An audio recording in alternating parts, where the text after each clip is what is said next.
Podcast Além do Código. Além do Código. Além do Código. Aqui no canal Programador Cego. Fala pessoal, estamos começando mais um episódio aqui no Além do Código e no episódio de hoje vamos bater um papo aqui com a Ludmila Galvão. Então, Ludmila, seja muito bem-vinda e muito obrigado aí por aceitar participar do podcast. Eu que agradeço pelo convite, né? Fiquei muito feliz quando você me chamou. Eu acho que a gente precisa de ainda mais iniciativas que falam sobre acessibilidade, né? Que bom que você tem esse podcast e está disposto a falar sobre o assunto, né? Sim. E deixa eu te perguntar, você possui alguma deficiência? Não, eu não sou uma pessoa com deficiência, apesar de ter um alto grau de astigmatismo, né?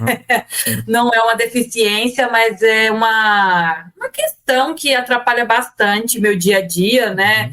Tanto que, geralmente, tudo que eu vou ler ou tudo que eu vou projetar precisa ser uma fonte bem grande, porque senão eu realmente fico com muita dificuldade para enxergar. Então, bom que aí você já compõe uma cota aqui do meu podcast, que é a minha cota de PSD, né? Que é pessoa sem deficiência. Aí já tem essa cota aqui. Começando assim, na sua história com a tecnologia, como é que se deu e como que você entrou nessa área? Porque é uma área hoje que tem poucas mulheres atuando, né? Tem muito mais homens na área da tecnologia do que as mulheres. Realmente. Eu acho que hoje em dia até melhorou. Até eu vejo mais meninas, né? Agora que eu sou professora, eu vejo que tem muito mais meninas hoje do que teve quando eu ingressei em 2013, né? A minha turma eram 3 meninas e somente eu me formei, para você ter noção. Era um curso que entravam poucas meninas e a evasão delas era muito grande, tanto que, assim, a própria Sociedade Brasileira de Computação, ela tem todo um conjunto de iniciativas para reter essas estudantes, né, em cursos de tecnologia da informação. Mas, assim, eu acho que a minha paixão com a computação, com a tecnologia, com os jogos, né, se dá desde que eu sou muito pequena, né, eu sempre gostei muito de jogar, mas, assim, eu nunca nem tive essa perspectiva que poderia ser algum trabalho, que poderia ser algo sério, né? Eu jogava porque gostava de jogar, né? Inclusive, eu mesma nem tive consoles, né? Eu jogava era dos meus amigos, do meu irmão, né? Que ele tinha um PlayStation 2. O meu console era aquele antigão que se chamava 999 jogos em um, que basicamente era... Sim, era que na verdade só tinha 10 jogos e as outras listas eram os mesmos jogos mudando a ordem. Era tipo Pong, Space Invaders e Cobrinha. Era isso. Mas eu me divertia muito e assim, mas dessa forma, nunca tive muito essa perspectiva de entrar na área de TI. Mas o meu pai, ele sempre foi um homem muito visionário, né? Porque meu pai, ele trabalhou na área da telefonia e, assim, ele era muito envolvido com o pessoal que trabalhava ali na assistência técnica, que trabalhava com a parte de TI, e ele viu um potencial muito grande nessa área. E ele me incentivou muito no meu ensino médio a ingressar na área de tecnologia, né? E como eu não tinha muita ideia do que eu queria fazer, né? Minha mãe queria que eu fosse para o direito e ele falava para a tecnologia. Acabei optando para a de tecnologia porque eu tinha mais afinidade com exatas, né? Eu sempre fui muito boa em matemática. Antigamente, né? Hoje em dia eu tô meio enferrujada. Mas acabei ingressando no curso de Ciência da Computação na Universidade Federal de Mato Grosso, né? O FMT. E, como você falou, foi um desafio muito grande, porque é um curso que tem muitos homens e você acaba muitas vezes sofrendo preconceito, mesmo que de forma velada, né? Mesmo que de forma não intencional, entendeu? Mas, e como eu sempre falo para as meninas, e assim, isso me marcou muito, que às vezes eu sentia que eu não podia ser medíocre, né? Eu não podia ser só medíocre, eu tinha que ser a melhor, porque parece que sempre questionavam o meu lugar de estar ali, justamente por causa do gênero, né? Mas, assim, eu me encontrei muito no curso, né? Eu gostava muito de matemática e, assim, eu percebi que eu tinha possibilidade de trabalhar com jogos, né? Uhum. Tanto que eu fiz uma disciplina de realidade virtual e foi o meu primeiro contato com a pesquisa em jogos, que eu me apaixonei, né? Uhum. Porque eu sempre tive essa vibe meio pedagoga, meio da educação, e eu gostei muito da área da pesquisa e também na área da docência, né? Uhum. E aí eu acabei me encontrando muito na área de jogos. E aí fiz o meu mestrado e meu doutorado na área de jogos, específico em acessibilidade, né, para a comunidade surda. Uhum. Mas a minha história toda na área da tecnologia é mais ou menos esta, né? Sim. Eu, quando comecei a aprender programação, já cheguei a ter interesse de entrar na área de programação de jogos também, mas aí acabei indo mais para a área do desenvolvimento web mesmo. A área de programação de jogos, eu acho que ela cresceu muito nesses últimos anos, né? Porque antes, além de ter poucas ferramentas assim tão certinhas, bem direcionadas, como por exemplo a Unity hoje em dia, aí você tem, por exemplo, a da Unreal, aí tem o Godot, tem RPG Maker, o Game Maker, hoje em dia tem para tudo quanto é gosto, né? Uhum. E interessante o que você falou a respeito de que você não podia ser medíocre, né? Tinha que sempre estar acima, mostrar que era bom para não que era boa para não sofrer discriminação por causa do gênero. E aí eu penso que é impressionante o quanto as pessoas arrumam algum jeito de ser capacitista, porque isso é exatamente o que muitos convidados meus relatam aqui que eles têm que fazer por causa da deficiência. Então eles sempre têm que estar se provando e provando que é mais, porque as pessoas acham que eles não vão conseguir fazer por causa da deficiência. Com certeza, ainda mais quando a gente enxerga o cenário de pessoas com deficiência no ensino superior, eu sinto que é ainda mais complexo, porque primeiro que as instituições, elas muitas vezes não têm nem a infraestrutura adequada para comportar uma pessoa com deficiência, né? Por exemplo, tem prédios que, por exemplo, uma pessoa que usa cadeira de rodas. Sim. Aí não tem um elevador que funciona direito, que vive quebrado, não tem uma rampa de acesso. Aí, por exemplo, para um aluno estudante surdo, às vezes nem sequer tem a quantidade de intérpretes suficientes para uma aula, por exemplo, de 4 horas, ou esse intérprete, ele não tem vocabulário específico para aquela área, né? Computação, a gente sofre muito com isso, porque às vezes os intérpretes, eles não sabem sinais de coisas específicas da computação, como compilação, né? Que é uma palavra muito específica. E eu imagino que para pessoas cegas deve ser ainda mais complicado, né? Porque o professor, ele pensa muito como que eu vou projetar uma aula que seja acessível para uma pessoa que não está enxergando na sua totalidade todo o código ali da programação, né? Então, e eu também não vejo tanto, assim, às vezes a grande chefia das universidades de preparar os docentes, né, para esse tipo de público. Então, eu imagino que, além de ter que sofrer esses tipos de preconceito, ainda tem toda a questão das barreiras da infraestrutura da própria universidade, né? Sim. Igual eu faço EAD, eu sempre conto isso aqui, né? Faço EAD, em teoria, talvez no digital seja mais acessível. Mas eu faço análise e desenvolvimento de sistemas e nas atividades, nas provas, sempre surgem questões do tipo, de acordo com a imagem abaixo, escolha a alternativa correta. Ainda bem que hoje já tem o Be My Eyes, né? Mas no primeiro semestre tinha que pedir ajuda de um olho amigo para falar para mim o que estava na imagem. E assim, tem professor que não quer saber, né? Ele tá nem aí se você tem uma deficiência ou não. Você não vou deixar outra pessoa olhar para você isso daí, né?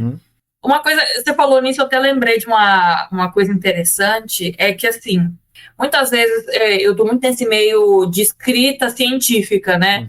E, assim, às vezes a gente coloca uma imagem e fala assim, segundo a figura tal, como podemos ver na figura tal, mas aí a gente não leva em consideração que uma pessoa com uma deficiência visual ou baixa visão tá lendo aquele artigo e que não vai obter aquelas informações, né? Aí, uma dessas grandes instituições aí da computação, que é a ACM, eles implementaram lá a gente tem tipo o que a gente chama... Você conhece o LaTeX? Já ouvi falar. Ele é tipo... Dá para fazer umas um notações Word, dele lá, sim. Então, nele eles criaram um código lá que você consegue adicionar junto da imagem uma descrição mesmo. Igual, por exemplo, o Twitter tem, o Facebook tem, né? Agora, eu achei legal isso, né? Que o mundo acadêmico está se preocupando em tornar essas imagens mais acessíveis para a comunidade de pessoas com deficiência, né? Sim. Igual quando eu vou no YouTube ver algum canal a respeito da programação, aprender alguma coisa nova, os canais ainda são muito visuais, né? Então, eles ensinam muito do tipo, aí você coloca isso aqui, você clica aqui, vai aqui, eu só fico aqui aonde? Aqui o quê? Tô no Python, hoje a gente vai aprender esse módulo aqui. Aí eu só fico, mano, custa falar o nome do módulo? Ou deixar disponível, né, o código que ele vai implementar, né? Que aí pelo menos você consegue sozinho usar um leitor de tela, né? Sim. E como é que começou esse seu envolvimento com as pessoas surdas? Por que você se interessou especificamente com esse público? Olha, é engraçado falar isso, porque inicialmente, né, o meu contato com acessibilidade não foi nem com humanos, foi com animais. Meu primeiro contato foi com cães cegos, né? No meu TCC, eu tenho um cachorrinho que ele tem uma visão muito... é bem muito prejudicado porque ele tem catarata, né? E no meu TCC eu queria muito criar algum tipo de tecnologia que ajudasse ele a se locomover para evitar, né, bater em móveis, porque cães cegos eles têm muito isso de bater no móvel e acabar machucando o olho, aí tendo que depois fazer algum tipo de cirurgia, né? E aí meu contato com acessibilidade começou com isso, para criar uma tecnologia para o cachorro utilizar para evitar de ficar batendo, né? Um cão guia, um cachorro cego contratar um cão guia para guiar ele. Pois é, né? E aí, quando eu decidi ingressar no mestrado, a minha orientadora, que é a professora Laura, ela gostou muito que eu tinha essa questão de já ter trabalhado com acessibilidade mesmo com animais, né, que é meio diferenciado, né, geralmente a gente trabalha acessibilidade com seres humanos, e assim, a Laura, ela tem há mais de 10 anos um trabalho super consolidado com diversos alunos em relação à comunidade surda, né, ela tem uma parceria muito legal com o Instituto Nacional de Educação de Surdos, e ela falou assim, olha, eu gostei que você trabalha com jogos e que você já tem ali um pezinho na acessibilidade, eu acho que seria legal a gente transpor esses conhecimentos seus para o contexto que a gente trabalha aqui na Universidade Federal do Paraná, né, que é com a comunidade surda. Eu não sabia nada sobre a comunidade surda, tive que aprender assim meio que na marra ali, lendo muito, estudando muito, né, conversando com meus colegas ali do laboratório que já tinham trabalhado com a comunidade, e eu acabei me apaixonando, né, porque a Libras eu acho ela muito fascinante, porque é uma forma completamente diferente de você se comunicar e ela é muito linda, né?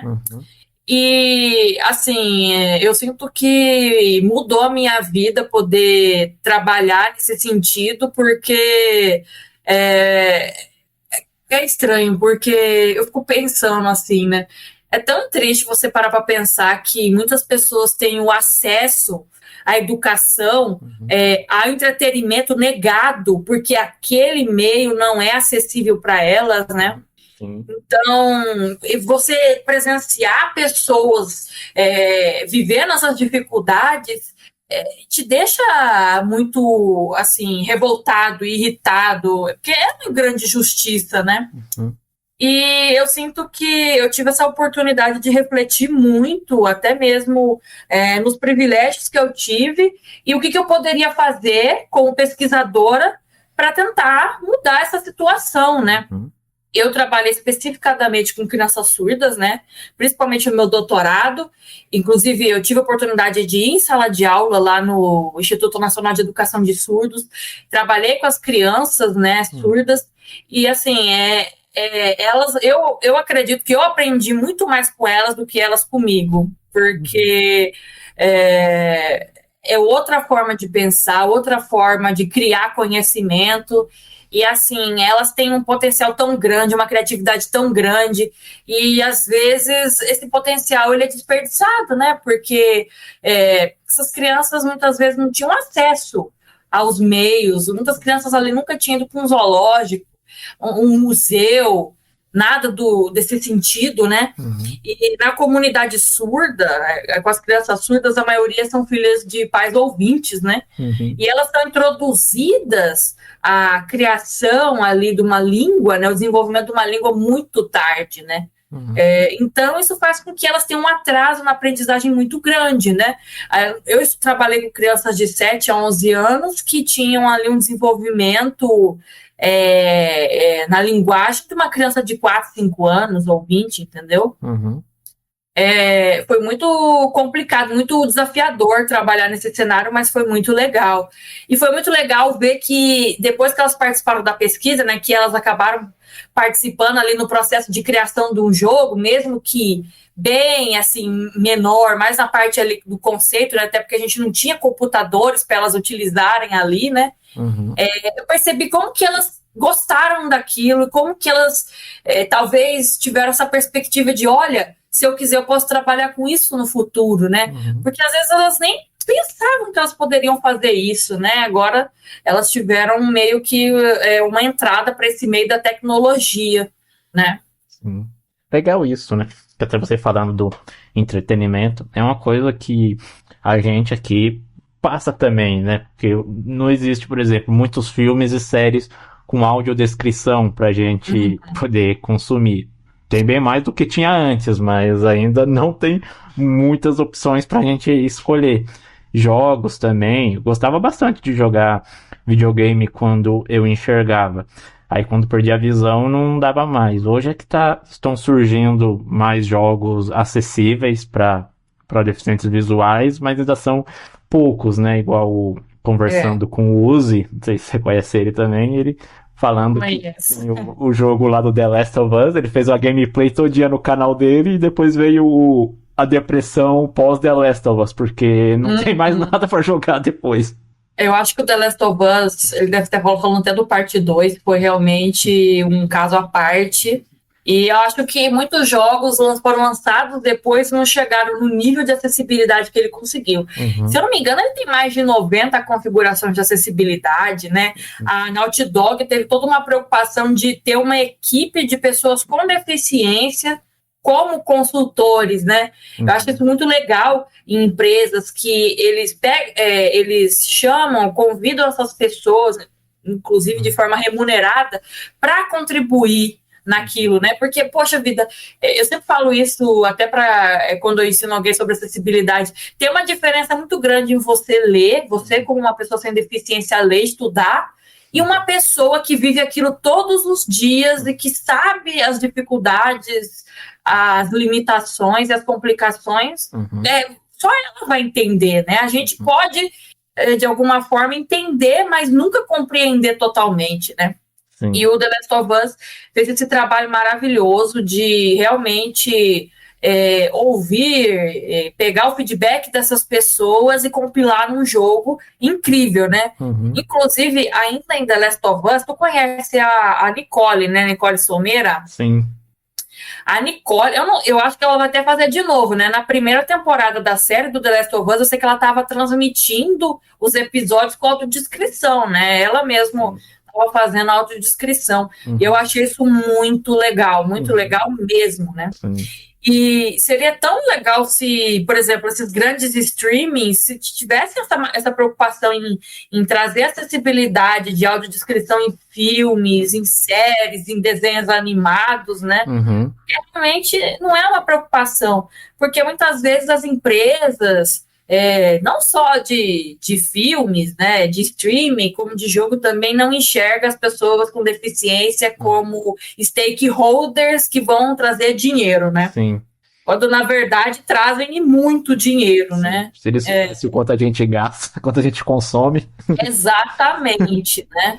Mas só você vê o tanto que a própria Naughty Dog deve ter faturado com The Last of Us Part 2, né? Uhum. Porque foram muitas pessoas com deficiência que jogaram, que testaram e que falaram, olha, galera, é um jogo super acessível, joguem também, né? O tanto de publicidade gratuita que eles devem ter ganhado não é brincadeira, né? Sim. Igual eu sempre falo isso aqui, né? Que como um grande fã de Harry Potter, eu queria muito poder jogar o Hogwarts Legacy, mas ele não é acessível. E o que é irônico é que tem um personagem no jogo que é cego. Olha a oportunidade que eles perderam. Exatamente, né? Mas isso é muito curioso, porque parece que eles querem trazer essa representatividade, só que muito superficial, né? Colocam um personagem ali, a gente tem representatividade, mas quando fala em deixar o conteúdo realmente acessível para pessoas igual aquele personagem, não colocam, né? Isso é muito triste de se você parar para pensar, né? Parece que só quer cumprir com uma agenda ali e falar, olha, a gente tem representatividade, e é só isso, né? Sim. E conversando agora com você, creio que com a comunidade surda deve acontecer a mesma coisa. Não deve existir muito material com libras para eles poderem consumir. Jogos também, do mesmo jeito que tem jogos que são muito visuais, tem outros jogos que dependem muito da audição, um tipo de bip que faz lá pra pessoa poder jogar, e eles não pensam em contemplar a comunidade surda também, né? Cara, uma das coisas assim, que eu acho mais absurda é esses jogos de grandes empresas AAA não ter ali um videozinho de um intérprete de língua de sinais sinalizando o que os personagens estão falando, porque muita gente acha que só a legenda, conteúdo tá acessível, quando na realidade tem várias pessoas surdas que eles têm muita dificuldade em ler, e às vezes a legenda é muito rápida, eles vão perder muito conteúdo ali do jogo. Então o ideal sempre seria ter um vídeo mesmo. Eu digo até vídeo porque muita gente acha que Avatar 3D pode cumprir com isso, mas Avatar 3D ele tem uma sinalização muito engessada, né? E a Libras ela é muito fluida, né? Tem muita expressão facial e às vezes, dependendo do avatarzinho 3D, ele não consegue transmitir, né, os sentimentos por trás ali, né? Mas não só isso tem a legenda, pronto, é acessível, né? Quando, na verdade, o ideal seria ter o intérprete. Inclusive, acho que o único jogo que eu me lembro que tem isso é o Forza Horizon, né? O de corrida. E eu acho que ele só tem para 2 línguas de sinais. Até porque tem gente que nem sabe disso, acha que todo surdo conversa na mesma língua de sinais, né? E a americana, que é a ASL, né, American Sign Language, e a britânica, que eu acho que é BRSL, British Sign Language. Eu acho que é essas 2 línguas de sinais que ele tem, né? Nem para ter a Libras, ter de outros países também, mas, né, é uma estrada longa. No jogo que eu estou desenvolvendo, né, que agora, durante meu doutorado eu fiz toda a parte da conceituação com as crianças e as professoras lá da instituição e com alguns desenvolvedores, né, agora a gente vai começar a etapa de construção dos jogos. Cara, todo o conteúdo que eu apresento ali no jogo, que a gente vai apresentar no jogo, a gente vai colocar o vídeo do intérprete sinalizando, porque não tem como você fazer um jogo com uma pessoa surda e o jogo não ter não ter libras, não faz sentido nenhum, né? É como criar jogo para pessoa cega e não colocar suporte para leitura de tela no jogo. Exatamente. E os jogos assim que você desenvolve, eles são especificamente só para os surdos ou qualquer pessoa pode jogar? Então, eu já desenvolvi muitos jogos, muitos não, né? Muitos é força baixa. Acho que 5 jogos na minha vida. Só que, assim, com viés acadêmico, é só um, que é o Casa dos Bichos, né? Que é o jogo que a gente está desenvolvendo agora. Ele é projetado para pessoas surdas, para as crianças surdas ali. A gente colocou na faixa de 7 a 11 anos, mas pode ser que enquadre crianças mais novas ou mais velhas, né? Depende muito de quando que ela adquiriu a Libras, né? Tem todas umas questões específicas da educação deles, né? Mas assim, eu ando refletindo muito nisso. Eu queria muito que esse jogo ele pudesse ser acessível para outras crianças sem ser as crianças surdas também, né? Até para essas crianças, sei lá, que uma criança ouvinte aprender a Libras enquanto ela joga, né? Tanto que, assim, inicialmente a ideia era ter o texto em português, né? E o vídeo em Libras é representação gráfica do que está sendo sinalizado, né? Por exemplo, falou a girafa comeu mamãe, sei lá. Aí tem a girafa comendo mamão, desenho dela. Só que eu tô pensando ultimamente inclusive, acho que eu nunca nem discuti isso com ninguém. É a primeira vez que eu lanço isso aqui. Opa! Mas seria legal a gente colocar narração também, né? Colocar narração junto com a frase, né, escrita e junto com a sinalização em Libras, porque aí uma criança ouvinte poderia jogar, uma criança cega, uma criança autista ou com outra deficiência poderia jogar. Eu acho que seria bem legal. Porque a gente se preocupou também com questões de acessibilidade em geral no jogo. Por exemplo, a gente utilizou uma fonte que ela evita que pessoas com dislexia confundam as letras, né? Porque algumas fontes que tem serifa é aquela perninha em algumas letras, elas podem ser confusas, né? Por exemplo, o I maiúsculo e o L minúsculo. Dependendo, parece a mesma letra, não parece? Que é tipo um pauzinho. Então, a gente utilizou uma fonte específica, que é Open Dyslexic, para fazer o jogo ser mais acessível. O jogo também, a gente tentou deixar todos os botões, todos os elementos bem espaçados, porque a gente tinha uma criança que ela era surda e tinha uma deficiência motora, e a gente viu como que era difícil para ela utilizar botões muito próximos uns dos outros, né?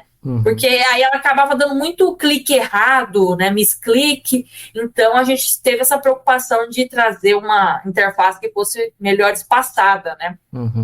E também a gente também tentou trazer os controles ali de configuração, caso a criança queira desativar o som, né? Porque não é porque a criança ela é surda que ela não escuta nada, né? Porque a surdez tem níveis, né? Tem a surdez moderada, tem a surdez grave. É igual, por exemplo, a própria deficiência visual, né? Existem pessoas de baixa visão que elas enxergam, mas enxergam pouco, né? Sim.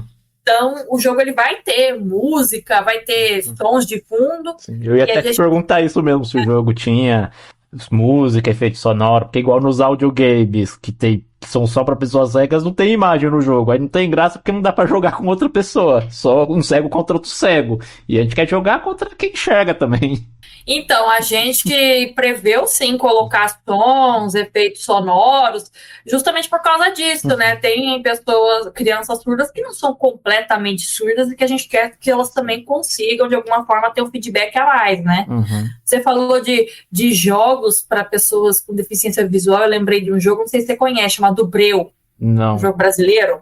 Não. Então, eu vi o pessoal falando muito bem. Ele também é um audiogame. Ele também é um audiogame. Eu tenho que pegar para jogar. Mas, assim, eu achei muito legal a ideia de ser um jogo como se fosse narrativo, né? Totalmente movido ao áudio, né?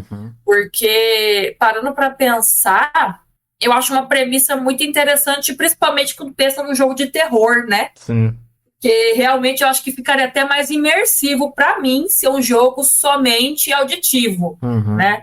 Eu acho, para esse contexto do terror, eu acho muito bacana mesmo. Sim. Interessante pra sacar a ideia. As pessoas estão num porão escuro lá, só escutando sons, e aí, agora como você seguir? Mas é interessante isso, né? Como a gente hoje vê a acessibilidade se falando mais, né? Ou talvez não se falando mais, mas sim se falando de acessibilidade, né? Porque antes eu acho que não se falava de jeito nenhum. Exatamente. Mas as pessoas ainda não pararam, né? Pra pensar na acessibilidade e no entretenimento. Não param pra pensar que pessoa com deficiência é um ser humano como outro qualquer e a gente quer ter os nossos momentos de lazer, dar uma relaxada. Com certeza. Nesse sentido, eu acho muito legal iniciativas como o pessoal da Able Gamers. Eu não sei se você conhece, mas assim, eles têm toda uma iniciativa de. Eles têm um material, por exemplo, para desenvolvedores que querem fazer um jogo acessível, então eles têm lá a Includification, que é um conjunto de diretrizes de eu quero fazer um jogo que seja mais acessível, o que eu devo fazer? Aí lá tem a diretrizes dele, eles oferecem curso de acessibilidade nos jogos, que é muito legal. Eles sempre estão aí em eventos de jogos, né? Qual que é aquele que aconteceu agora? Brasil Game Show, acho que é isso aí. Eles estavam lá. Eles estavam lá fazendo interações ali com o público. E eu acho que a coisa mais legal que eles fazem é que eles fazem doações de controles de videogame adaptativos, né? Então, muitas pessoas com deficiência não têm condição de comprar um controle que seja mais, assim, acessível para ela, né? Então, eles vão lá, fazem essas doações, ensinam essas pessoas a utilizar esses controles, o que é muito legal, né? Eu sou louca para fazer alguma coisa lá no FMT com o pessoal da Able Gamers, porque é muito bacana mesmo o trabalho que eles fazem. Sim. E legal isso, né? Ver que a gente já preocupada em já acessibilizar o jogo desde o começo, porque é isso também que eu e os convidados a gente sempre fala aqui no podcast, né? Que às vezes acessibilizar, seja um jogo, um programa, o que for, pode se tornar mais trabalhoso se for inserir acessibilidade numa coisa que já está pronta. Agora, se é pensado desde o começo, não, já vamos construir isso com acessibilidade, acaba não tendo um trabalho a mais, né? Acaba sendo até mais simples. Mas eu acho que a gente tem muito esse problema, porque é o que eu reflito muito até na minha prática como docente. Muitas vezes os próprios professores eles não se preocupam em ensinar como deixar um software acessível desde o começo. Eles vão ensinar você a criar um software, mas eles não falam, olha gente, vocês podem implementar isso daqui para deixar o software mais acessível. Tem essas diretrizes daqui que vocês podem ler, e aí pode fazer um software mais acessível. Olha, quando vocês forem testar o seu programa, convida uma pessoa com deficiência ou mais pessoas com deficiência para testar, ou chama alguma pessoa para ser consultora, né? Então, eu acho que os docentes, eles também têm que se preocupar em ensinar acessibilidade em sala de aula, não só a programação, né? Sim. Sempre falo aqui que poderia ter uma cadeira de acessibilidade nesses cursos, né? Uma disciplina mesmo. Vamos ver aqui um pouquinho da WCAG, pensando aqui nos deficientes visuais. No caso dos surdos, eu não sei se tem alguma coisa semelhante, né, da WCAG, mas poderia ter. A WCAG também tem algumas diretrizes específicas para a comunidade surda. Também tem. Interessante. Então poderia ter uma disciplina, vamos ver aqui, um semestre aí de acessibilidade para ensinar mesmo, né? Ser uma cadeira lá na universidade. O que a gente tem em algumas universidades é a disciplina de interação humano-computador, que ela vai abordar acessibilidade. Mas, assim, em muitas universidades, essa disciplina ela é optativa. Eu, por exemplo, não fiz. Eu fui fazer no meu mestrado, né? Então, se a pessoa não quiser fazer ou não tiver vaga, ela não faz. E ela não vai ter essa formação no curso. Entendeu? A gente só vai ter nisso, e na própria IHC é uma parte muito segmentada, e que se a pessoa não pegar para estudar por fora, é capaz que ela vai ter uma visão muito superficial de acessibilidade. Eu sinto que tem esse problema muito grande, né? Geralmente o pessoal que trabalha com essa parte da IHC gosta mais da parte da UX, né? Da User Experience, da usabilidade, mas esquece da acessibilidade, que é fundamental, inclusive, para a própria usabilidade do sistema, né? Sim, com certeza. E como professora, você gosta da experiência, gosta lá de ensinar, gosta do que você faz? Olha, eu sou suspeita para falar, porque eu ensino desde que eu sou criança, né? Eu lembro que eu juntava as criancinhas lá do condomínio que eu morava, as mais novinhas, eu já pegava para ensinar elas, né? Mas tem sido uma experiência muito bacana. Os estudantes, eles são, do curso que eu dou aula, eles são muito, como que é a palavra? muito proativos, demonstram bastante interesse, né? Não sei no semestre que vem, porque semestre que vem eu vou dar metodologia do trabalho científico. Aí é uma matéria que eu acho que pode ser que dê um pouco de trabalho. Não dá pra voltar pros jogos, não, professor? Pode ser que eu tenha um pouco de trabalho para engajá-los, porque é uma matéria que a galera não leva muito a sério, é uma matéria também que tem que ler muito, né? Mas assim, eu sempre tento nas minhas aulas trazer um viés ali de humor, cômico. Eu gosto bastante de pôr meme nas minhas aulas, né? Nos meus slides. Eu espero que eu consiga chamar atenção, né? O positivo, óbvio, né? Sim. É legal saber sobre como que é assim com outras comunidades com outras deficiências, né? Porque eu sei muito a respeito da deficiência visual, que é a minha realidade, né? E ó que eu nem sei tanto assim também, porque eu perdi a visão em 2018, né? Então tem gente que já nasceu cega e então conhece a realidade muito mais do que eu, e eu reclamo tanto do capacitismo, mas aí quando eu paro pra pensar, quando se trata de outras deficiências, eu acabo sendo capacitista também, né? Aí eu fico pensando, como será que um surdo joga videogame? Mas é verdade, eu acho que é você se desconstruir eternamente, porque querendo ou não, a gente sempre vai acabar reproduzindo algum tipo de preconceito, ter a humildade de ver que a gente está errado e de ouvir o próximo, né? De aprender. Eu mesma aprendo muito com as pessoas, quebro muito a minha cara, e assim, eu tento no máximo ter a humildade mesmo de falar, não, realmente eu tô errada, não era a minha intenção, né, de forma alguma machucar aquela pessoa, né, Sim. Eu acho que é isso mesmo. Sim.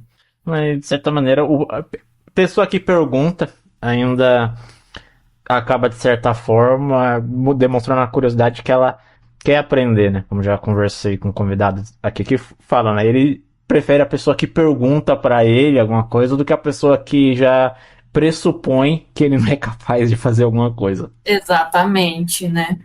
Sim. E é interessante. Por isso que eu tô gostando muito de fazer esse podcast, tanto para ter contato com outros deficientes visuais, né, aprender outras realidades, e agora também poder expandir e ver a questão de outras deficiências também, né? Eu achei muito legal o seu convite, porque geralmente quem me convida para dar palestra sobre acessibilidade são pessoas sem deficiência. Sim. E eu achei muito legal uma pessoa com deficiência me convidar, né? Porque eu fico pensando, muitas vezes a gente parece que está falando para o público errado, né? Sim. Porque parece que as pessoas com deficiência, elas acabam ficando no segundo plano, né? Eu até sempre falo que é legal, nesses meios, você convidar pessoas com deficiência também para falar, também para palestrar. Eu tenho sempre essa disponibilidade, porque eu sou uma pessoa que trabalho há mais de 5 anos nesse meio de acessibilidade de jogos. Só que, assim, eu acho que a perspectiva de uma pessoa com deficiência sempre vai ser extremamente válida, por mais que ela não seja uma especialista, e extremamente rica, né? Sim. Eu participei esse mês, né, de um conjunto ali de atividades do pessoal do Game Art, e eu achei muito legal que eles convidaram a Belle Ushi, né? Não sei se você conhece ela. Sim, ela tentando trazer ela pra cá também. Eu achei legal de chamarem ela. Juíza, né, lá do Hand Talk. Pois é, né? Então, eu converso bastante com a Belle e, assim, eu achei muito legal que eles convidaram ela, porque a perspectiva completamente dela, da experiência de vida dela, né? Eu posso falar como especialista em termos de acessibilidade nos jogos, mas como pessoa que vivencia uma deficiência, eu não posso falar isso, né? Sim. Então é fundamental trazer essas pessoas para falar nesses eventos também, né? Sim. Não só chamar a Ludmilla, que sabe bastante de acessibilidade, mas chamar a pessoa que vai viver aquilo todo dia. Sim. É aquela frase que é a pura verdade, né? Nada sobre nós sem nós. Exatamente, exatamente. Então, a gente vê muito isso, né? Às vezes pessoas, igual no meu caso, vendo gente aí querendo falar sobre deficiência visual, sem ser deficiente visual. Então é o que ele falando umas coisas lá, mas ele não tem essa vivência, ele não sabe como é realmente as coisas pra gente. A gente só pode saber o que a gente lê, o que a gente assiste um vídeo de uma pessoa falando sobre aquilo, mas a gente não vive aquilo. Não tem como a gente querer falar como é ser uma pessoa com deficiência visual se a gente não é. Não tem como.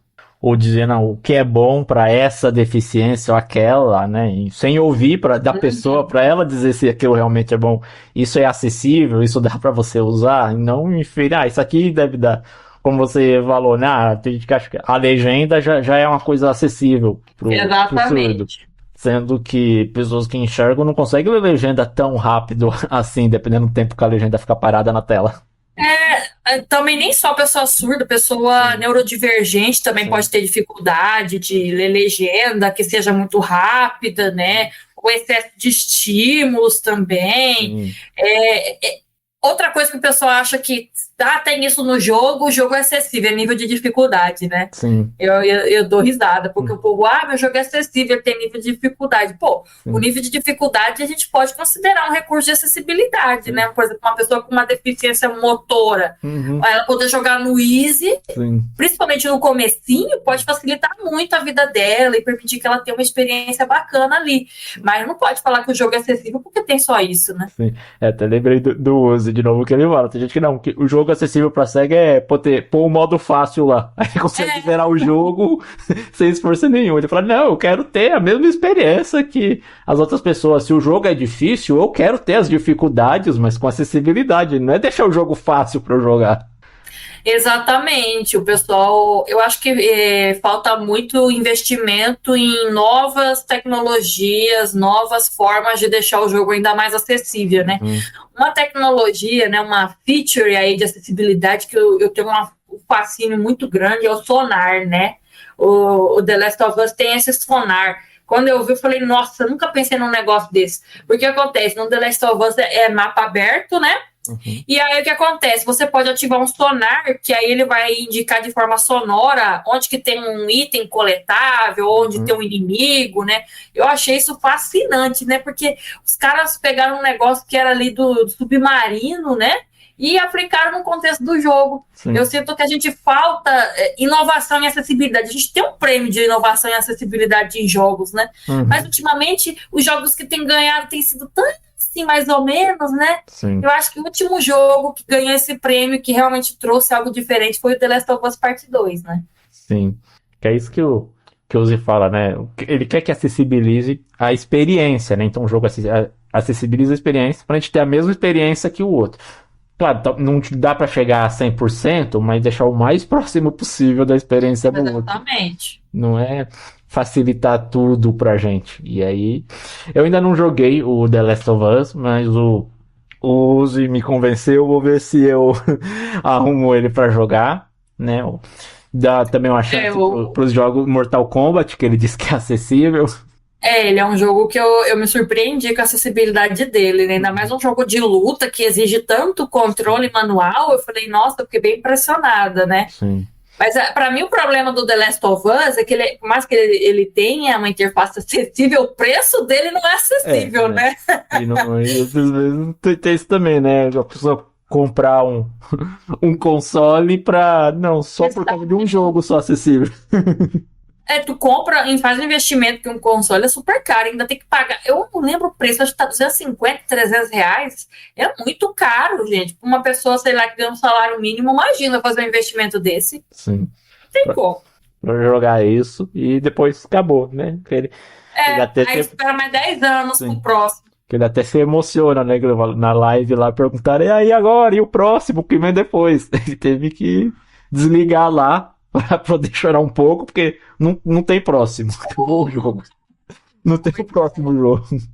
Mas quem sabe a Naughty Dog não lance um novo jogo aí que tenha as mesmas qualidades de acessibilidade que o The Last of Us, né? Por mais que não seja uma continuação, que seja um novo jogo. Sim. E que também traga o mesmo tanto de acessibilidade, né?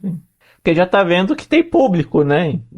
Exatamente. Você fala que as empresas, infelizmente, não vão fazer as coisas porque é o certo, né? É o que deveria ser feito, mas elas fazem porque é o certo. Elas fazem visando o lucro. Então, se ela tá vendo que tem gente comprando, ela vai acabar investindo nisso, porque ela quer ganhar mais. Mas é bem isso mesmo. Eu acho que enquanto eles não enxergarem as pessoas com deficiência como stakeholder Sim. Prioritário, dificilmente vai surgir alguma coisa. Você vê esses jogos que foram lançados esse ano, a maioria tem acessibilidade bem ali, mais ou menos, né? São poucas as empresas que a gente vê uma preocupação, mas eu fico assim, eu até falei na palestra, né? O Luiz estava lá. Cara, por exemplo, o Dragon Age. Eu ainda não lançou o Dragon Age Vanguard, né? Vai lançar no final desse mês. Os caras me preocupam em fazer a física para cada fio do cabelo. Aí pergunta, tem acessibilidade nesse jogo? Aí o cara me faz a grama, cada grama se mexe de um jeito diferente, você joga um negócio na água, a água faz todo um movimento super fluido, né? E a acessibilidade? Você me pergunta se investe na acessibilidade. Para investir em qualidade gráfica, investe, mas em acessibilidade. Pois é.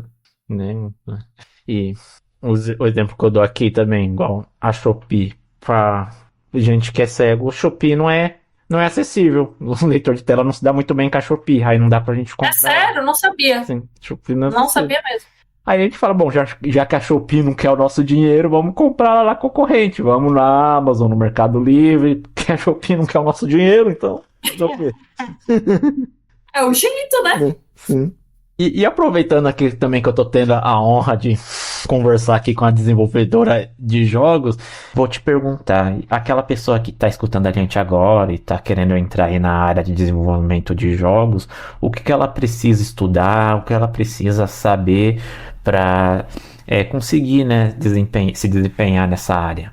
Olha, eu acho que a primeira coisa que uma pessoa que quer desenvolver jogo tem que aprender é fazer um jogo analógico. Antes de mexer com um jogo digital, é aprender a fazer um jogo analógico, fazer um jogo de tabuleiro, fazer um jogo de carta, porque a criação de jogo, você tem que primeiro entender como é que faz o game design. Como é que eu crio as regras do meu mundo, as regras do meu jogo, quais são as condições de vitória, as condições de derrota. Eu acho muito mais fácil a gente aprender esses conceitos transpondo para o físico, antes de mexer com o digital.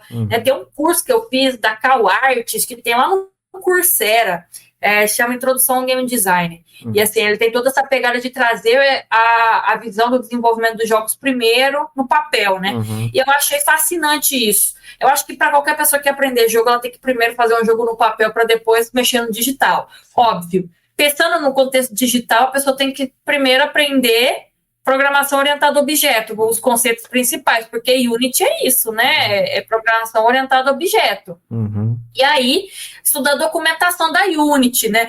Não quero mexer com a Unity, quero mexer com o Construct. Pega para ler a documentação da Construct, assiste vídeo no YouTube daquela plataforma, né? E falando ainda no conceito de criar jogos acessíveis, poxa vida, tem várias diretrizes para você aprender a criar jogos acessíveis, como o pessoal do Able Games, que tem o Includification, tem a Game Accessibility Guidelines. Pega esse material e estuda e lê.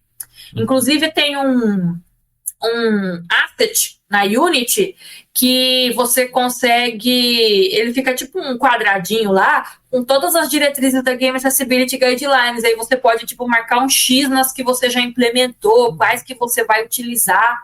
Eu acho que é uma forma legal de você se preocupar desde o começo na acessibilidade, né?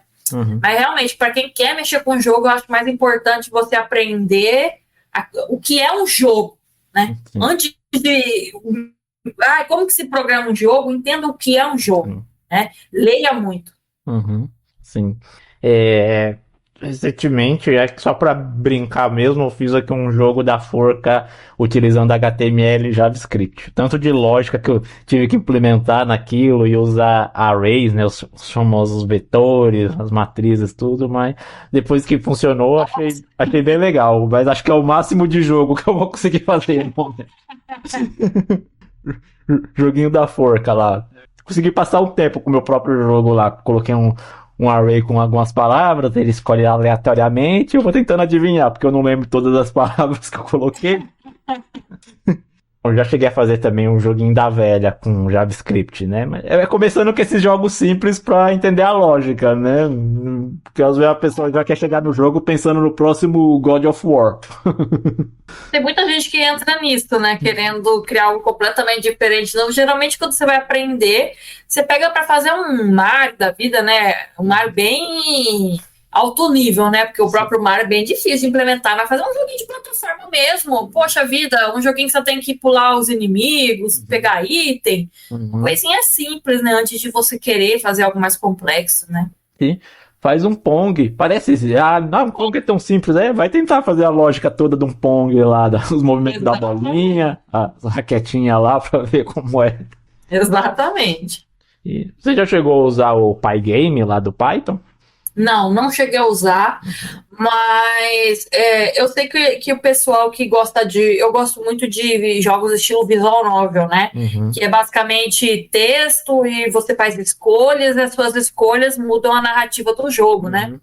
Eu sei que o Pygame, ele tem uma biblioteca específica para visual novel muito boa e que eu sou louca para fazer um jogo utilizando ela. Porque eu só não faço, porque hoje em dia, né, é difícil você ter tempo, porque tem que compartilhar o tempo dos hobbies junto com o tempo da docência, junto do tempo ali que você tem que lidar com a família, com os amigos, é difícil. Mas eu quero ainda mexer com essa questão da visual novel no Pygame. Legal. Estilo de jogo que eu gosto bastante são jogos de estilo RPG. Se você desenvolver um, quiser que alguém teste a acessibilidade, estou às ordens. Olha, eu fiz um há muitos anos. Esse daí, se você pegar para ver a acessibilidade, você vai ficar traumatizado. Porque deve ter. Eu nem pego. Olha, tem meus jogos antigos eu não pego nem para jogar, nem para ver. Eu não quero nem saber da existência dele. Mas eu fiz com uns amigos meus, né, numa Game Jam, que é essas maratonas de desenvolvimento de jogos, né? Que a gente fez em 48 horas, pra você ter noção. Nossa. E a gente fez no RPG Maker. Foi um RPGzinho, bem simplesinho mesmo. Mas mesmo lá, que o RPG Maker ele é bem alto nível, né? Ele não é programação assim, bem tipo Unity, né? Mas até nele mesmo, que é mais alto nível, é difícil. É muita coisa para você pensar. Aí quando você vê, a pessoa vai para um lugar do mapa ali, buga o jogo. É uma beleza, né? Eu lembro, quando eu ainda enxergava, eu joguei um jogo do Dragon Ball que fizeram utilizando o RPG Maker. Achei bem legal como o jogo ficou. Deu pra se divertir um pouco lá. Então, tem um pessoal que faz jogo no RPG Maker, ele fica algo de outro mundo, muito bom. Tem um cara brasileiro que ele fez um jogo que eu sou apaixonada, é um dos meus jogos favoritos, que se chama Lenny the Lion, que é um jogo que ele conta a história de um leãozinho, né, e é toda uma metáfora por trás da depressão e tal, né, e é muito interessante esse jogo, o cara fez tudo no RPG Maker, ficou muito bacana. Outro jogo que eu sou muito fã, esse aí eu nem te recomendo jogar, porque esse jogo ele odeia o jogador, e em termos de acessibilidade, ele é uma negação. Eu gosto da história, o universo do jogo é muito interessante, que é o Fear and Hunger, né? Esse aí... Não, mas esse jogo ele realmente odeia o jogador, porque ele te joga no meio do jogo, não te explica como é que luta, como é que faz as coisas, que item que você pode tomar, que item que você pode beber, que tipo de personagem é forte, que personagem é fraco. Os debuffs eles não explicam pra você, você fica tipo totalmente alheio ali no jogo. Eu peguei uma raiva desse jogo, mas a história é muito boa. Acho que nem o desenvolvedor deve conseguir jogar ele. Acho que só ele consegue jogar, porque não é possível. Não, pior que eu assisti um cara, eu não lembro o nome dele, um canal no YouTube, Contos, não sei do que ele pegou pra zerar o jogo no modo inferno, modo pesadelo, sei lá. Eu falei, cara, como é que ele conseguiu fazer isso? Tem uma galera que é insana, né? Eu não consigo, não tenho essas práticas insanas de jogos, não. Também, quando eu enxergava, eu era um jogador bem razoável mesmo. Ficava lá eu tinha o Mega Drive, ficava lá no meu Sonic, Mortal Kombat. Nunca fui esses mestres dos jogos, não. Tem gente que descobre cada macete, umas coisas no jogo assim que. Nossa, como você descobriu isso daí? Você não tem vida, não? Tem uma galera que eu joguei por muito tempo um jogo chamado Stardew Valley, né? A galera descobre uns bugs tão específicos. Tipo, tem uma parte no jogo que você não pode acessar porque tem um tronco, né? Você só vai conseguir acessar depois de você quebrar o tronco. E para quebrar o tronco, você precisa subir o nível da sua enxada. A galera descobriu que se você pegar uma cadeira do jogo, da sua casa, colocar do lado do tronco, aí você sobe na cadeira e você consegue pular o tronco. Eu falei, cara, como é que essa galera teve essa ideia de pular o tronco com a cadeira? Nunca que eu ia pensar nisso. Absurdo. Eu tenho vontade de jogar esse Stardew Valley, eu não sei se ele é acessível, né? Que eu gostava de ficar assistindo um canal lá de gameplay que jogava esse jogo. É bem interessante lá, ser um fazendeiro, constituir família, é uma espécie de Harvest Moon. Eu não vou dizer que ele é acessível porque não é não. A gente tem uns derivados aí, umas versões que vieram depois que são mais, tipo Coral Island, né? Uhum. Ele é bem mais acessível do que se a gente comparar com o Stardew Valley, né? Só que eu acho engraçado, qualquer jogo que vem depois dele, pra mim, não tem a mesma graça. Eu acho que ele é o primeiro ali de uma família, ele, como você falou, ele é inspirado no Harvest Moon, né? Mas eu sinto que tudo que veio depois dele se inspira nele e a história parece que é igual, não muda nada. E por mais que ele é mais o próprio Coral Island, né? Ele é bem mais acessível do que ele, pô, parece que eu tô jogando uma versão ruim de Stardew Valley. Não é possível isso. É o tal do copia, mas não faz igual.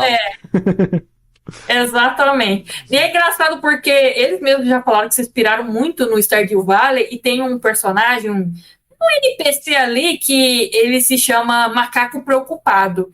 E é uma referência ao desenvolvedor do Stardew Valley, que o nome dele não sei o nome verdadeiro, né? Mas o nome do desenvolvedor dele é Concerned Ape, né?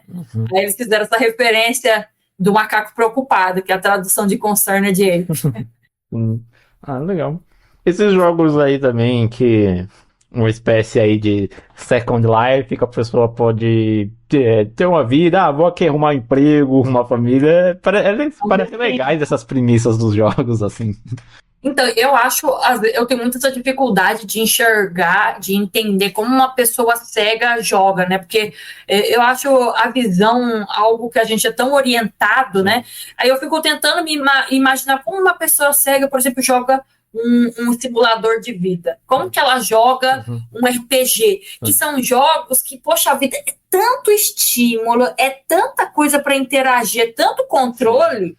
Eu fico até às vezes com dificuldade de pensar em como é que essa pessoa vai conseguir jogar um jogo como o próprio Stardew Valley, ou, por exemplo, Dragon Age, né? Eu sou muito fã do Dragon Age. Pô, como é que você pega uma pessoa cega para jogar Dragon Age? Não tem como. Sim. Mas acho que não é só você, não. Eu também tenho isso. Eu aproveitei quando conversei com o Uzi. Como é que você joga um jogo de luta? Ele falando os macetes lá, de guiar pelo som, saber quando o chute foi pro ar, aí você tem um tempo para bater na pessoa. Eu não sei se eu consigo fazer isso, não. Jogo de luta, eu vejo que tem muito disso, eles meio que decorarem os sons e eles vão seguindo pelo... Cara, é muita doideira eles decorarem o som, o tipo de movimento que o personagem está fazendo. Eu falei, cara, é muito difícil isso. Consegue saber quando eu tô perto do oponente, quando a magia tá vindo, calcular o tempo pra magia chegar até mim. Então eu sossego falando, não sei se eu consigo fazer essas coisas, não. Nossa, é muito difícil mesmo, cara.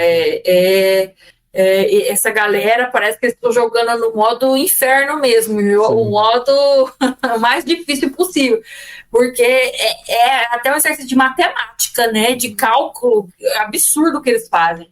Sim. E aí o pessoal, ele, em vez de se concentrar no jogo, ele tá fazendo todos uns cálculos lá na cabeça dele pra conseguir jogar. Eu acho que até o Uzi, ele tava nesse evento e ele ia jogar contra o pessoal que tava lá, né? E a galera falando, a gente vai perder, porque ele é profissional, né? Ele decora o som do jogo. Você acha que algum ouvinte, algum vidente vai dar conta de ganhar dele? Não dá conta, não. O cara que chegou nesse nível aí, ganha de todo mundo.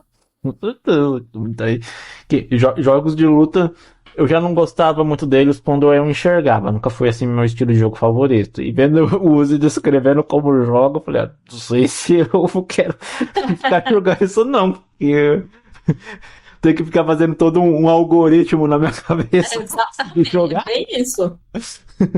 Ah, não, opa, ele soltou um Hadouken. Eu tenho uns 5 segundos pra magia chegar até mim e eu desviar. Ah, não dá pra fazer isso, não.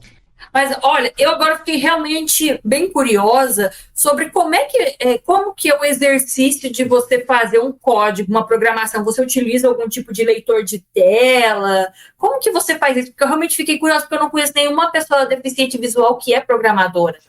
Eu uso um leitor de tela, né? Tem aqui o mais famoso, gratuito, que chama NVDA, que ele lê todo o texto, né? Então, conforme eu vou passando onde o cursor tá com a linha, ele vai lendo aquela linha. Tem umas outras configurações, claro, que eu tenho que fazer específicas para programação, que é ler para mim todos os pontos, né? Porque na programação, literalmente, um ponto faz toda a diferença. Então, ler os pontos, ler indentação, tipo no caso do Python, que a indentação é obrigatória. Então, leia aí os espaços para mim, para saber quando tá com a indentação. Eu faço essas configurações e o VS Code, ele é bem acessível com o meu leitor de tela. E aí, até posso depois te mandar aqui o link do meu canal, né? Que além do podcast, eu tenho uns vídeos de programação também acessível. Aí eu uso com Por favor, me manda. tela, né? Aí eu te mando o link pra você dar uma olhada. Eu quero ver, realmente eu fiquei curiosa, né? E eu, por exemplo, seu teclado, ele tem todos as teclas em braille, ou você decorou a posição de cada tecla? É um teclado normal e eu não diria que eu decoro, acho que é automático, né? Que assim como uma pessoa que enxerga consegue digitar sem olhar pro teclado, porque acho que os dedos já vão automático, o meu vai também. E eu tenho também a questão de, sei lá, eu pressionar o A, o leitor vai falar A, S, D. E se você pôr o dedo aí no teclado, por exemplo, a maioria dos teclados aqui no F e no J tem uma espécie de um relevinho aí, então, que é tipo marcado, acho que todos os teclados têm. Então eu já sei que em cima do F tá o R, em cima do D tá o E. Então eu vou movendo os dedos assim. Nossa, eu juro pra você, eu acabei de perceber que tem relevo só hoje, que você falou. Sim. Todos os teclados tem. Então a gente sempre seguia, né? Então a gente põe o dedo aí, então ele fica no A, S, D, F, aí no outro é o J, K, L e o C cedilha, e aí os dedos vão se movendo automático. Eu sei o que tá embaixo, o que tá em cima, e a gente nem para pra pensar nisso, né? Como uma pessoa que enxerga, ela só vai digitando, que é como se o dedo já soubesse pra que letra tem que ir. Então, eu mesma buguei muito quando eu troquei de teclado, porque antes meu teclado ele era maiorzão, sabe? Porque tem aqueles teclados que são maiores e que tem até aquele numérico do lado. Sim. O meu era desse, aí eu mudei para um menorzinho, cara, vivo clicando sem querer na tecla errada, é um saco. Cada teclado parece que eu tenho que me acostumar de novo, porque a tecla me buga a cabeça. Isso acontece comigo também. Eu tinha um notebook que eu sabia onde estavam todas as teclas, mudei para outro notebook, que aí eu tive que me acostumar. Tipo, nesse notebook aqui, não tinha, nesse que eu tô agora, não tem as teclas aqui, page up, page down, home e end separada, fica aqui nos direcionais. Eu tive que saber, eu tenho que apertar aqui o FN com os direcionais para quando eu quero usar essas teclas. Esse aqui não tem a barra e a interrogação. Eu vivia tão acostumado que eu vivia pressionando errado aqui até eu me acostumar a usar o Alt direita com Q e o W, né, para fazer interrogação e barra. Então sempre que eu mudo de teclado é um tempão até eu me acostumar com esse novo teclado. Mas isso aí é doideira mesmo, né? Mas eu achei interessante. Então você não faz a leitura em braille? Ainda não. Como eu brinco, eu sou analfabraille ainda. Eu tenho vontade de aprender o braille, mas ainda não aprendi. Por enquanto só uso o leitor de tela mesmo. Mas isso é interessante, porque às vezes as pessoas acham que colocando o braille nas coisas vai deixar acessível, quando na verdade é igual a legenda, né? Sim. Quando na verdade pode ser que vai ter muitas pessoas com deficiência visual que não vai conseguir entender do mesmo jeito. Sim. Interessante. Talvez assim, acho que assim como talvez nem todos os surdos devem saber a Libras ou alguma linguagem de sinais. Não sabem. Aí nem todos os cegos sabem o braille. Exatamente. Legal, aí hoje já digito tudo automático, aí o leitor, quando eu passo nos botões que tem um rótulo, ele lê, né, Então, rótulo ruim é quando você vai em sites ou em aplicativos que eles não colocam rótulo no botão, né? Eles só colocam um ícone. Então, o meu leitor só fica falando Uhum. botão, botão, botão. É aquela, né? Eu tenho que clicar no botão, arriscar para ver o que ele faz, aí eu vou decorando. Ah, o segundo botão faz isso, o primeiro faz isso, né? Que era tão simples colocar um rótulo lá, apagar, salvar, né? Mas as pessoas só põem um ícone e tem como, né, colocar um rótulo que vai ser lido só pelo leitor de tela e continuar com o ícone lá, né? Porque a pessoa tem esse mito também de achar que um site acessível para o deficiente visual tem que ser um site feio e não é, né? Aham. Dá para fazer um site com o design que a pessoa pensou e colocar atributos específicos que só o leitor de tela vai detectar, que não vai mudar nada na aparência do site. Exatamente, exatamente mesmo. A galera tem uma visão muito deturpada de acessibilidade, né? Sim. O povo acha que é coisa que um programa, um software, um jogo que é acessível, geralmente ele vai ser mais feio, ele vai ser inferior, porque investiu muito nisso, dinheiro nessas características e não vai ter na parte do design. Uhum.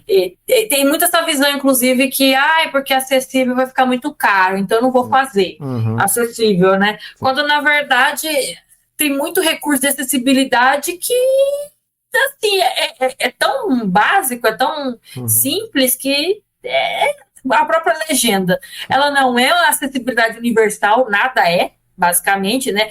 Inclusive, acho até difícil você falar que o seu jogo, seu software é acessível, Sim. porque pode ser que seja acessível para uma determinada quantidade de pessoas, não vai ser acessível para todo mundo. Sim, o meu software eu posso criar uma coisa acessível aqui pro cego. No leitor de tela funciona bonitinho aqui, mas aí vai um surdo não consegue usar porque eu não acessibilizei para ele.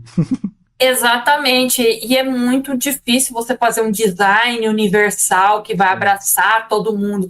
Mas, poxa vida, pelo menos o básico dá para fazer, ainda mais considerando, sei lá, um desenvolvedor independente ou uma galera assim que tem que trabalhar com um orçamento menor. Ainda mais no desenvolvimento de jogos, pô, gente, põe uma legenda, faz controle sonoro separado, né? Principalmente quando a gente está falando de pessoa neurodivergente, às vezes eles preferem focar no som, tipo o som do ambiente, tirar a música, porque eles têm dificuldade em focar em muitos estímulos ao mesmo tempo. Poxa vida, faz a interface bem espaçada, os botões, coloca tutorial, coloca help. Não é difícil isso. Sim, Não é complicado. sim, bota descrição nas imagens. Exatamente. Sim. Não, mas é algo, isso daí de descrição nas imagens é algo que a gente tem que sempre se policiar mesmo, porque às vezes a gente esquece, até mesmo em rede social, se Sim. parar para pensar, né? A gente esquece de fazer descrição, né? E, por exemplo, tem redes sociais que são mais fáceis de fazer descrição, como o Twitter. Eu sinto que é muito óbvio para você aonde é que faz a descrição da imagem. Mas, por exemplo, o Instagram. É meio escondido onde você coloca a descrição na imagem ali, cara. Eu falei, a galera tem gente que nem sabe que dá para fazer isso lá, né? E o próprio Instagram, ele não divulga essa informação, né? Sim. Parece que é segredo. Eu mesmo não sei assim como colocar a descrição no próprio Instagram. Eu uso a meta lá no Facebook. Aí como por lá dá para publicar no Instagram, aí só pelo computador também, porque eu nunca usei o aplicativo no celular, porque tem isso também. Às vezes a versão para desktop é acessível, você vai no aplicativo, no mobile não é tanto. Não, cara, eu sei que você tem que ir em configurações, aí configuração avançada, aí você entra em configuração avançada, tem que não sei mais aonde. É meio escondido, assim, não é tão claro. No Twitter é bem mais claro isso.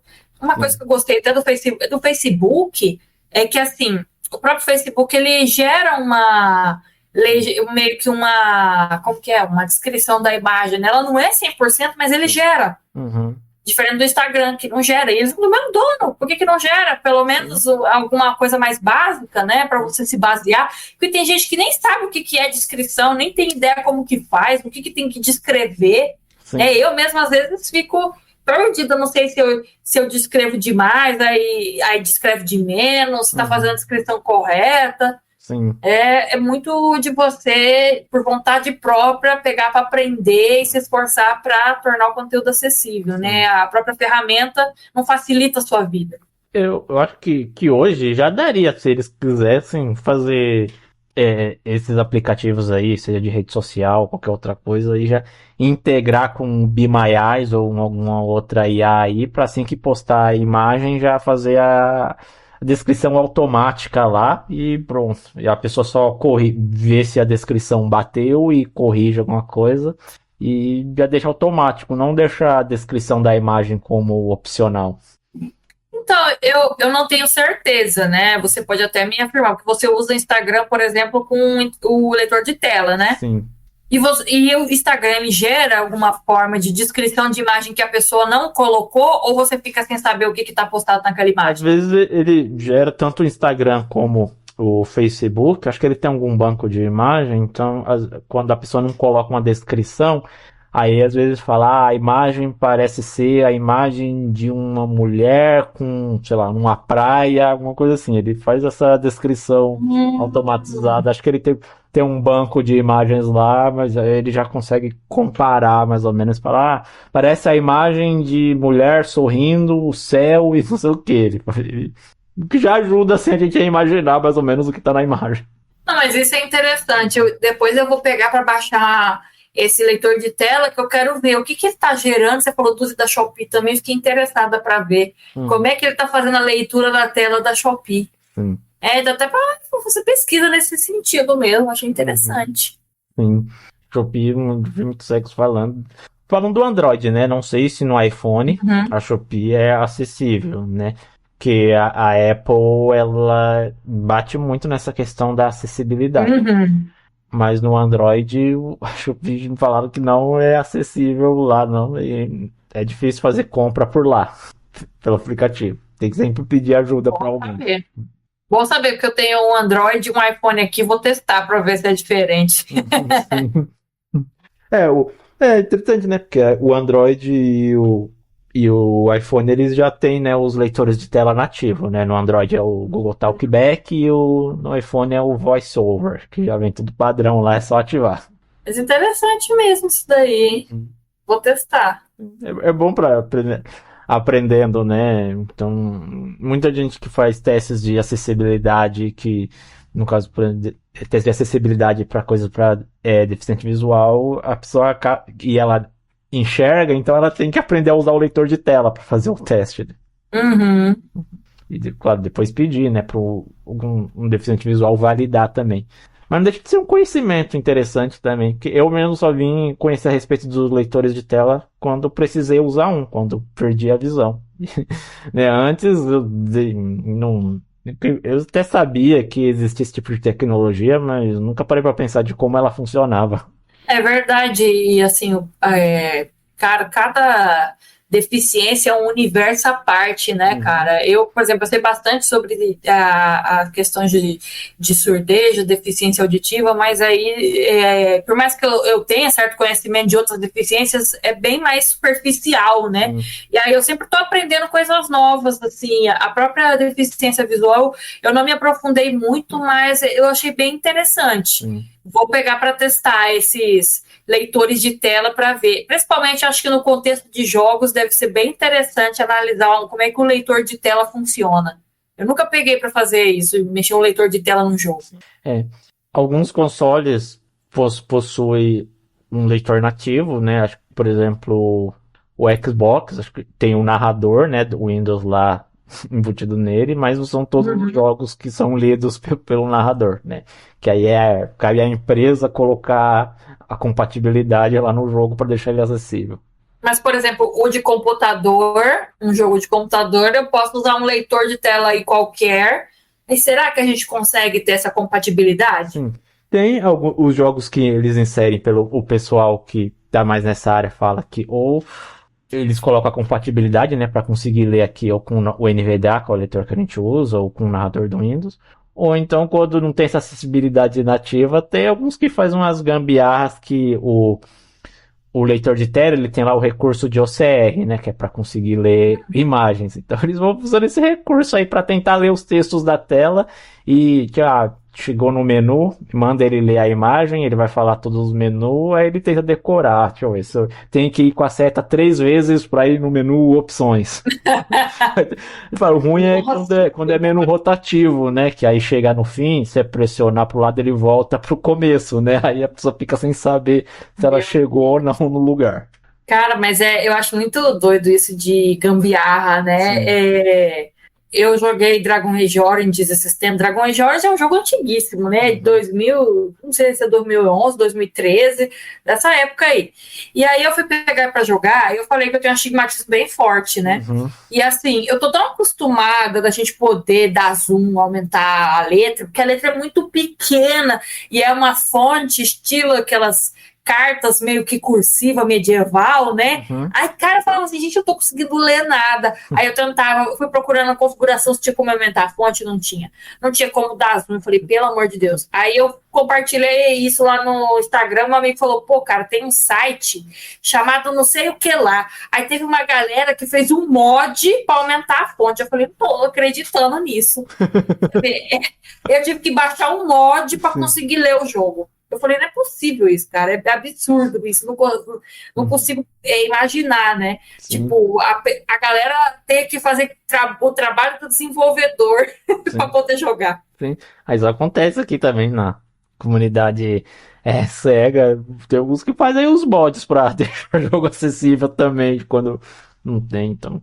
Total, né? Quando a pessoa quer, ela vai lá e faz, né? Já que os outros, já que a empresa não quer fazer o trabalho. Exatamente, né? Aí a gente tem que fazer esses mods. E aí fica de alerta aí para as empresas também, porque depois não sabe por que as pessoas jogam mais o mod do que o jogo original. Exatamente, né? Porque a galera enche o jogo de mod. Bem legal mesmo, hein? Nossa, o tempo aqui voou, né? Caminhando aqui pro nosso final. Gostei muito aqui da nossa conversa. Espero que você tenha gostado da experiência. Volte mais vezes aí para divulgar seus projetos. Eu gostei bastante, inclusive, semestre que vem eu vou dar a disciplina de projetos e a gente vai mexer com engenharia de software e interação humano-computador. Eu adoraria, quando a gente for dar a disciplina, de você dar uma palestra pra gente, para falar principalmente essa sua perspectiva de programador com deficiência visual. Seria muito legal mesmo a gente poder contar com essa sua experiência. Quem sabe, né? Eu ainda não tô, né, no mercado de trabalho, por enquanto eu tô estudando, faço uns projetos mais pessoais aqui pra mim, mas se eu puder contribuir lá, vai ser uma honra. Com certeza, com certeza. Mas obrigado mesmo, né? A Nicole acertou na indicação.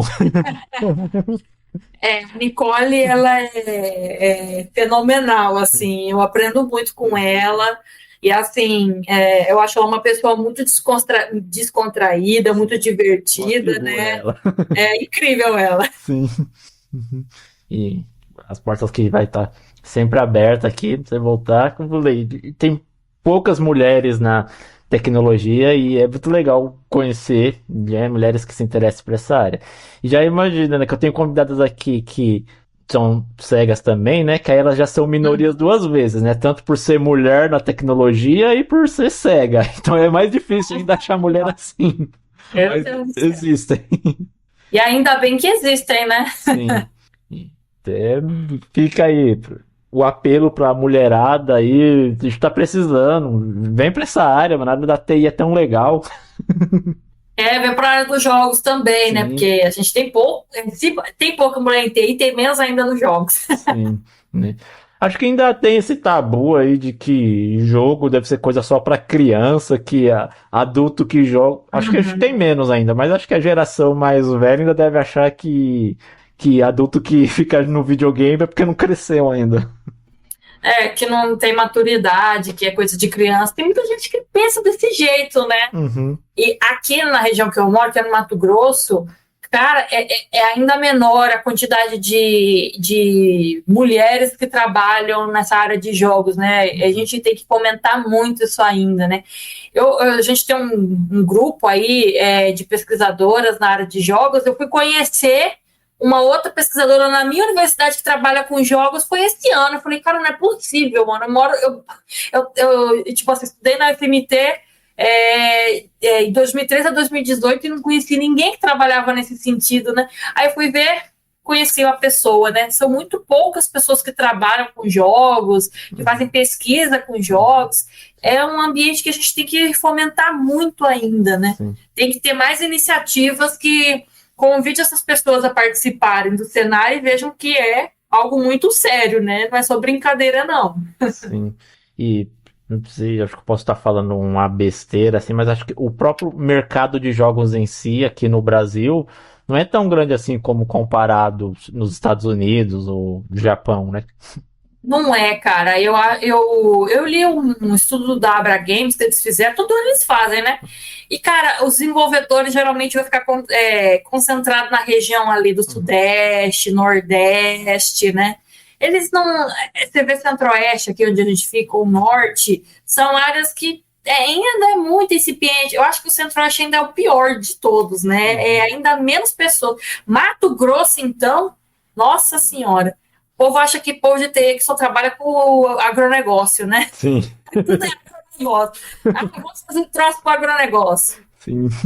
E aí, se o desenvolvedor quiser crescer nessa área, muitos têm que trabalhar para fora. Mas é verdade, é muito difícil, por exemplo, fazer pesquisa. A gente vai conseguir recurso para quê? Para pesquisa de agronegócio. Sim. Você vai fazer uma pesquisa para jogo. Você acha que a gente não consegue recurso externo, assim, uma parceria com alguma empresa? É difícil. Uhum. Sim. Pesquisa para jogo, tem coisa mais importante pra gente pesquisar. Exatamente, é assim que as pessoas pensam. Uhum.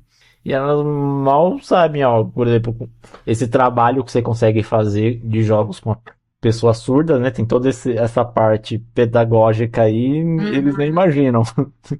Nossa, a gente lá no país tem uma professora que ela faz um trabalho incrível, que ela fez com os estudantes dela, um robô, para auxiliar nessa parte de aquisição de linguagem de crianças autistas, né? Porque muitas delas desenvolvem bem lentamente a linguagem, não gostam de falar, tem dificuldade da fala, né? E esse robô ele foi projetado justamente para ajudar nesse sentido. E assim, cara, ela estava falando para mim o esforço que ela faz para conseguir angariar recursos para esse projeto. Eu falo assim, cara, você tem que ser muito guerreiro.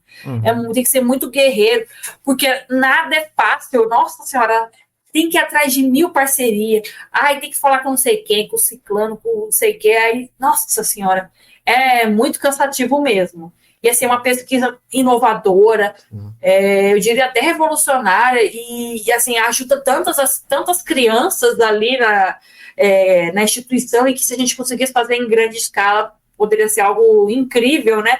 E de baixo custo para a escola, né? Sim. A vida é assim.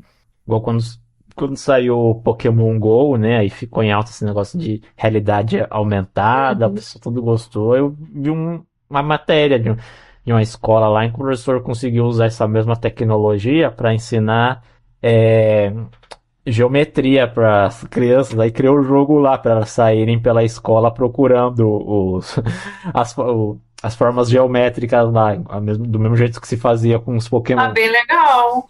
Então, o jogo tem todo esse papel aí que as pessoas nem imaginam. Não é só para brincar. E ainda que fosse, né, a gente precisa do nosso momento de relaxamento também. Eu tenho um colega, um amigo professor, que é o professor Roberto Pereira, lá da Universidade Federal do Paraná, que ele, na disciplina que ele dá de introdução à ciência da computação, ele faz um conjunto de atividades lúdicas ali com os estudantes. Aí é uma atividade estilo Pokémon GO. Aí você tem que ir lá no prédio caçar o quadro do cara que fundou o prédio. Aí tem que achar o livro de não sei quem. É legal, tipo, caçar um tesouro, né? É legal porque os alunos ficam empolgados em encontrar esses easter eggs ali no prédio e acabam conhecendo mais sobre a história da computação e da própria universidade, né? E eles memorizam mais assim também. Eu sou muito a favor da educação mais lúdica, né? Tanto que eu vou dar aula, assim, eu fiz uma aula de teste de software, eu peguei exemplo de Pokémon para dar para os alunos. Eu acho que até mais fácil para eu entender com exemplo lúdico do que você pega os exemplos do Somerville, estação meteorológica, pelo amor de Deus, meu filho. Quero saber disso não. Né? Se os meus professores tivessem me ensinado com referência de Pokémon, de anime, de cultura pop, tinha me formado com 10 em todas as matérias. Vou pegar aqui uma referência de Harry Potter para ensinar vocês. Eu acho bem legal. Eu tive um professor na minha graduação que ele dava exemplo também da cultura pop, pegava Legend of Zelda, Game of Thrones. Eu achava um máximo, assim, para aprender. Ele dava inteligência artificial. Sim. Era muito legal e realmente marca a sua formação, né? Um professor desse jeito. Sim. Porque tem pessoas que aprendem assim, né? Não todo mundo consegue aprender só com livro, texto, decorando essas coisas. Às vezes, buscando referências em outras partes, elas conseguem assimilar melhor. Isso é verdade. E a pergunta aqui de encerramento que sempre faço para os convidados é a respeito dos hobbies aí, para aprender os diferentes hobbies. Então, o que você curte fazer aí para relaxar, além de jogar? Você ainda joga por hobby, não é só para trabalho? Pior que eu jogo muito, cara. Eu jogo jogo de celular, jogo jogo de computador. Só não jogo console porque eu não tenho, né? Mas eu tô louca pra comprar o Nintendo Switch lá, acho legal. Uhum. Mas assim, eu sou uma pessoa que eu gosto, além de jogar, também assisto anime, eu assisto série, gosto de desenhar, né? Por exemplo, as imagens que eu uso na minha tese, eu fiz tudo à mão. Tudo eu que desenhei. Gosto muito mesmo de desenhar, gosto de escrever, né? É até meio estranho, né? Uma pessoa da computação que escreve poesia. Mas eu gosto de escrever poesia. Mas a Ada Lovelace, né? Que foi a primeira programadora da história também, era uma poetisa, né? Sim. Então, seguindo os passos dela. Eu conversei aqui com uma convidada que era programadora, né, e cega, a minoria 2 vezes, mas ela disse que também gosta de escrever, que ela falou que ela gosta de unir essas coisas de ciência e artes, né? Ela gosta dessa união. Eu também gosto, eu acho que elas são áreas que se complementam muito, né? E assim, eu sinto que é uma forma de se libertar, de até mesmo de terapia. Às vezes você pega para escrever ou pega para fazer um desenho e você sai assim renovado. Eu, pelo menos, sou assim. E você falando aí dessa vontade de comprar um Nintendo Switch, lembra que de outras utilidades que os videogames têm também, que é lá do Nintendo Wii, o quanto ele ajudava até na questão de exercícios, né? Pessoas que não iam pra academia, mas tinha muitos jogos do Nintendo Wii que corrida, essas coisas que a pessoa tinha que se movimentar, que ajudavam ela a não ser eu tô precisando ir pra academia. Sim. Eu quero jogar o Just Dance, né? Né? Queimar as calorias no Just Dance. Pra calar aquela coisa, ai, a pessoa que fica jogando fica muito sedentária. Não, ela tá ali, ó, praticando o exercício dela. O próprio Pokémon GO, né? Sim. Nossa, quando eu jogava, nunca andei tanto na minha vida, que nem quando eu jogava Pokémon GO. Sim. Os Pokémons apareciam nos lugares mais estranhos. Veio isso mesmo. Sim. Mas era bem legal mesmo. Então, espero que mais pessoas se interessem por essa área aí dos jogos, seja como desenvolvedor, como consumidor, né? Que percam esse preconceito com os jogos. Mas eu acho que mudou muito, assim, nos últimos... Acho que depois da pandemia, o consumo de jogos aumentou drasticamente, assim, né? Porque na pandemia não tinha muita coisa para fazer, né? Não podia sair de casa, então o consumo de jogos aumentou muito. Eu sinto que a imagem estigmatizada dos jogos, ela deu uma diminuída, né? Mas eu acho que falta muita oportunidade ainda aqui no Brasil da pessoa trabalhar nesse meio. Ainda mais quando a gente está falando num recorte de gênero, de pessoas com deficiência, de LGBTQIAPN+, aí, é ainda mais complicado, né? Essas pessoas muitas vezes não têm essa oportunidade. E, assim, algumas empresas... Acho que a Rogue Snail, por exemplo, eles têm uma vaga específica para pessoas com deficiência, né? Você vê que eles estão tentando trazer inclusão ali na empresa. Então, eu acho isso interessante, né? E eu espero que mais empresas se inspirem nisso, né? Até porque, se não me engano, toda empresa precisa ter um contingente de pessoas com deficiência, né? Não está na lei isso? Sim. Se eu não me engano. Mas, na realidade, a gente sabe que... né? Verdade. Nossa, mais uma vez, muito obrigado mesmo, né? Conversa boa, o tempo voa, a gente não tem tempo aqui passar. Pois é, né? Tem que voltar mais vezes, que acho que a gente só arranhou a superfície hoje também. É, Tem muita coisa que a gente poderia ainda falar, mas é bom que não, com fique aí o certeza. gostinho de quero mais, voltar aí pra parte 2, parte 3. Com certeza. E, Só convidar. e é isso, gente.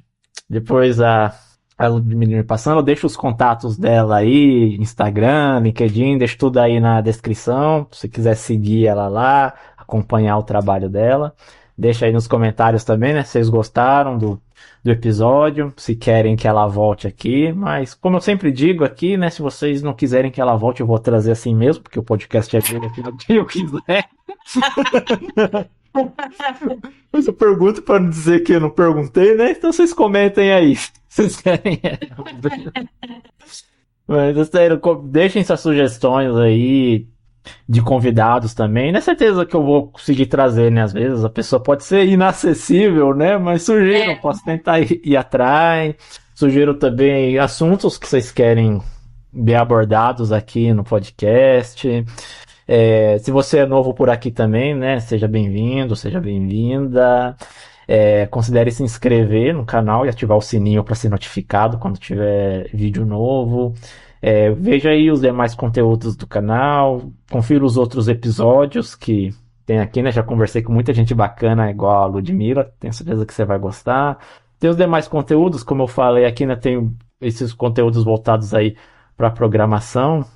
O que me motivou a fazer o canal foi o que eu falei, né? De tanto ficar vendo canal no YouTube de vai aqui, clica aqui, faz aqui, eu vi a demanda que tinha, né?